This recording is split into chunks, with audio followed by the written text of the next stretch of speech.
Hi, I'm Dr. Skorup from Clarendon Animal Care, and today we'll be talking about your pet's dental health. We'll cover why oral care is important, how to brush your pet's teeth at home, some supplemental products you can use, and how your veterinarian can help. So before we get started, I'd like for you to humor me. Close your eyes and just picture that you haven't brushed your teeth in days, weeks, months, or even years.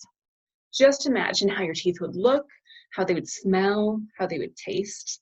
It's not a pretty picture, and really your pet's mouth is no different. By the time a dog or a cat reaches 3 years of age, 85% will have developed some degree of periodontal disease. And periodontal disease starts with plaque. Plaque contains bacteria that releases enzymes that leads to inflammation and infection of the gums. Over time, pockets form below the gum lines, and this traps additional plaque, which leads to a cycle of inflammation and infection that results in destruction of the tooth and the underlying structures. There are a lot of consequences to periodontal disease, and it's not all bad breath. We can have infection and mobility of teeth, and this can be a source of chronic daily pain for your pet. That can especially affect them when they're chewing. With more advanced periodontal disease, we can actually lose teeth, and infection can spread from the blood to the kidneys, the liver, and the heart. So if you only take 2 things away from today's talk, here's what I'd like for them to be. First, the early stages of periodontal disease are reversible. Plaque is extremely easy to brush away, and gingivitis reverses in the absence of plaque. Second, prevention is the best medicine. Think of your pet's mouth like a garden. If you don't regularly maintain the garden, weeds will take over. So how do we go about doing this? Well, brushing is the best way to keep your pet's mouth healthy long term, but the best brushing is the brushing that actually happens. So we'll go into some details. It's ideal to brush your pet's teeth every day, but aim for at least 3 times a week. The reason for this is that although plaque is extremely easy to brush away, within 2 to 3 days, plaque calcifies and turns into tartar, and tartar cannot be removed with brushing alone. So we have 3 different options for tools we can use to brush your pet's teeth. The first is a standard toothbrush. This can be a people toothbrush or a pet toothbrush. Either way is fine. Just make sure that the bristles are nice and soft. Next, we have a fingertip toothbrush. This goes directly on your finger and has little bristles as well. The third option is that you can use a dental pad or even a plain square of gauze. With the gauze, I like to wrap it around my finger and use this directly to rub the teeth like so. This will actually grab the plaque. If you're using toothpaste, just be sure that it's a toothpaste meant for pets. Do not use people toothpaste, which is not safe for dogs or cats. The reason I say if you're using toothpaste is because for that very last option, the gauze method, I actually prefer not to use toothpaste. I find that the fibers of the gauze grab the tartar a lot better when it's by itself and you don't have toothpaste smeared on the gauze. So keep in mind when you're trying to train your pet to tolerate having their teeth brushed, that this is a lifetime habit we're trying to build. So take your time, go slow, and keep the experience positive. There are a few different ways you can do this. So one example, take a toothbrush, start with your toothbrush, apply some toothpaste, and offer it to your pet. Most pet toothpastes are quite delicious. They tend to be flavored with chicken, beef, or poultry, and pets really like it. It's a really good positive reinforcer. So offer it to your pet over and over and over again until they start to look forward to seeing a toothbrush and it's not a scary object. Once you've reached that point, you can start actually brushing. Start with the front teeth because they're the easiest to reach.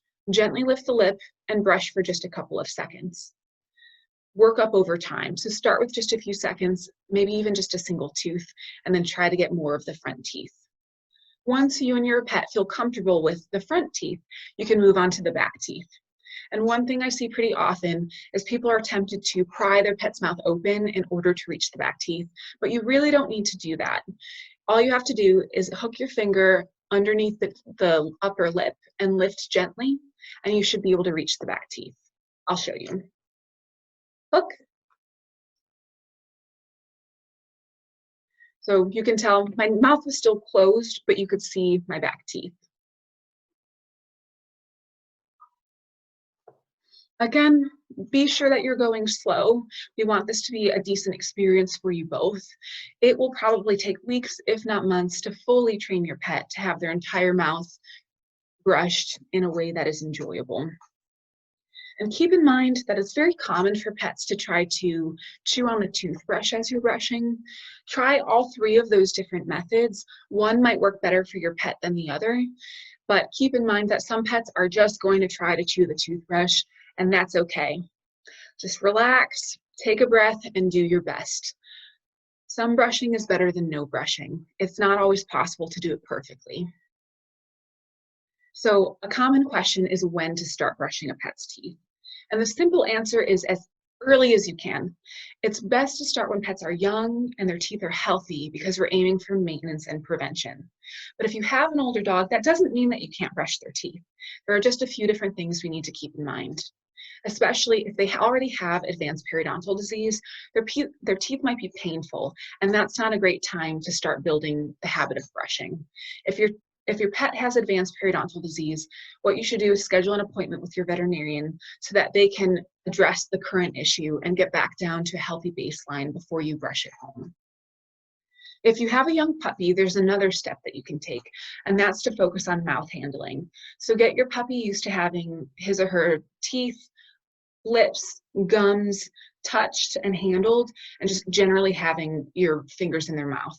That works for kittens as well. So next we'll talk about dental products. There are hundreds of dental products out there. It can be a bit overwhelming deciding which is best for your pet, but luckily we don't have to fly blind. There's a group called the Veterinary Oral Health Council, or the VOHC, and they exist to help determine whether a specific product actually does what it says it does. So if a dental product gets a seal of approval from the VOHC, it means that it has been proven to slow accumulation of tartar when used appropriately. We won't talk about specific brands or specific products right now. We'll talk about general categories, but if you would like a specific brand recommendation or product, you can visit the VOHC website. They have an entire list of all of the products that they recommend. So the first category is the most popular, and that's dental chews and treats. There are a couple of different things to keep in mind here. The first is to use an appropriate size. It should be based on your pet's weight. If you choose one that's too small for your pet, it can be a choking hazard. The next is that they must chew in order for these products to work. So if your pet is a Hoover and just swallows everything whole, it's not going to do anything. And the final thing is that if you're using a dental chew as a replacement for brushing because your pet doesn't tolerate brushing, it has to be given every day or every other day, just like brushing. And the reason for that is because we're aiming to get rid of plaque before it calcifies and turns into tartar. So the next category is dental diets, and this can be prescription or over the counter. Something I hear pretty commonly from clients is, well, why do I need to focus on my pet's teeth? I feed them dry food. Doesn't that keep their teeth clean? And unfortunately, no. I wish that were true, but dry food really doesn't help that much with your pet's dental health. And there are a couple different reasons for that. And those reasons highlight the differences between regular, kibble, and dental diets. The first is that the majority of kibble actually gets swallowed. Even if your dog chews their food or your cat chews their food, they still swallow the majority of it relatively whole. The difference with dental foods is that they come in larger kibble sizes that encourage your pet to actually chew. The next is that kibbles are actually quite fragile. It doesn't take very much, just some gentle pressure from the tooth, and they shatter into little pieces. And that's to make them easy to eat and digest. Dental kibbles are made a little bit differently. They have almost a spongier consistency so that when your pet bites, the tooth has to sink all the way in order to break apart the kibble. And it's the sinking action that actually rubs the plaque off of the teeth. Another thing to keep in mind is that dental diets help most for the chewing teeth. So those are the premolars and the molars and the back of the mouth. They don't help quite so much for the front of the mouth, the incisors and the canines, since they aren't actively doing the work of chewing. And then there are a variety of toothpaste, water additives, dental wipes, oral gels. For those products specifically, which ones have approval, go to the VOHC website. So, how does your veterinarian fit into all this? Well, during a physical exam, your veterinarian will perform an evaluation of your pet's mouth. They'll give you an idea of their dental status. They can give you advice and tips on home dental care and help determine when it's time for a professional dental cleaning. During a professional dental cleaning, your pet is under general anesthesia. This allows us to thoroughly evaluate the teeth, the gums, the rest of the mouth. We take x-rays to look below the gum line at the roots of the teeth and the underlying structures and evaluate how healthy the teeth are. If there aren't any issues identified, your pet may have a routine cleaning. So what happens then is that we very thoroughly scale or clean the teeth between all surfaces under the gum line, and then we polish to maintain a smooth surface. If advanced disease is present, your veterinarian will determine whether an individual tooth is salvageable or requires extraction. So another common question we get is, when is it time to start a dental cleaning for my pet? And really, in order to answer that, I like to break dentals into two major categories. We have routine prophylaxis and treatment for disease. You very much want to fall in the category of a routine prophylaxis. That is the best time to start dental cleanings. So these pets have tartar, plaque, gingivitis, certainly plenty to clean up in their mouth, but they don't have significant amounts of disease underneath the gum line or bone loss.